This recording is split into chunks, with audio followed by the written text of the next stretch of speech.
Hey everybody, it's Malloy with Junkyard Racing. I'm here to talk about New Year's resolutions. Remember that time when I said I had big plans for my truck? And I have big plans for this truck, but as of right now, it's just a really old, rusty, 37-year-old Ford truck. Yeah, see, I knew I said that. Well, this year, for my New Year's resolution, I'm not only doing a New Year's resolution for 1 year, but for 5 years. So I don't even have to think about it for the next 4. Isn't that great? Alright, so we got 5 years, $25,000 to do my truck, which at the end of the day will probably be worth 8. So that's cool. But you know, family heirloom and all, so it's worth the effort to me.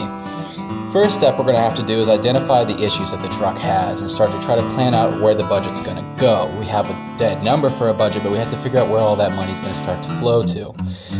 We have our obvious issues with paint, the blemishes, the rust, the cracking, the Bondo. The truck's been painted once before. So those are the first kind of things that we need to establish, since those will probably be one of the more pricey things to replace.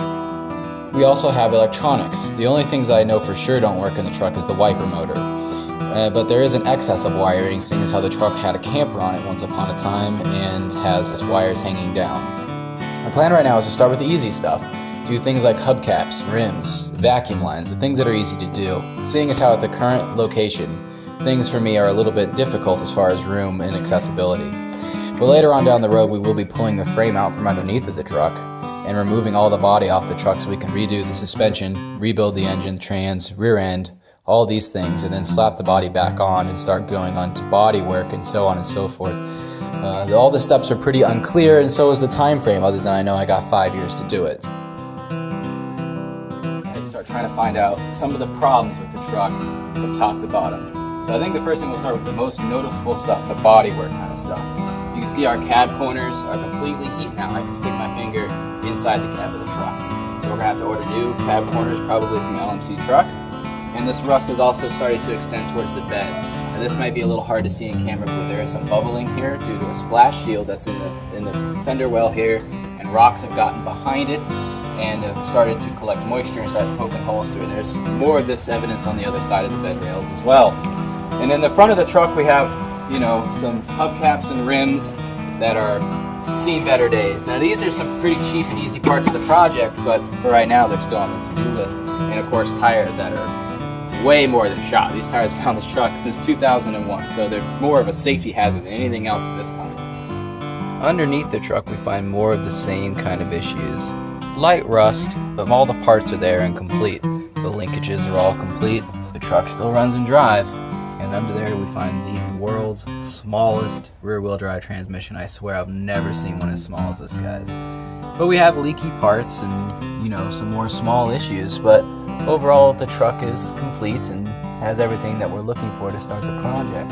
So it's just a matter of identifying parts that need to be replaced and continuing on with the undercarriage. Luckily the interior is pretty complete. Although in rough shape, there's definitely some dash cracks and there's parts that are no longer form-fitting anymore due to the heat and age, and there's the radio, which is original and works, although in very, very poor condition. There's a lot of other small things inside the interior that need to be remedied, but realistically it is all there. It's not missing a single part to the interior, so those parts of the truck should be pretty easy, although they will probably be left to be last on the list of things to do. The interior will probably be the very, very last thing. We have these things that are broken and dangle in your way, and you know, the only thing that's really missing is the rearview mirror that is in the glove box.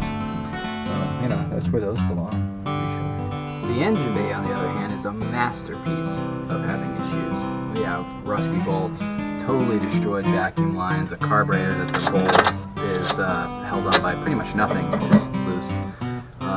Leaky parts, old belts, dry rotted plastic parts, wires that just go to random instruments of destruction, and you know, there's a lot going on underneath this hood, and this will definitely be a major part of the project.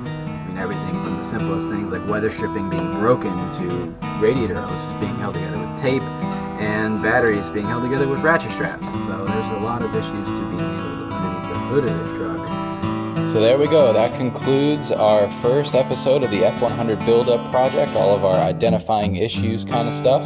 and we're going to go ahead and try to put out more videos as we build up the truck more and more, little bits here and there. So I hope you guys are looking forward to that, and thank you from everyone here at Junkyard Racing.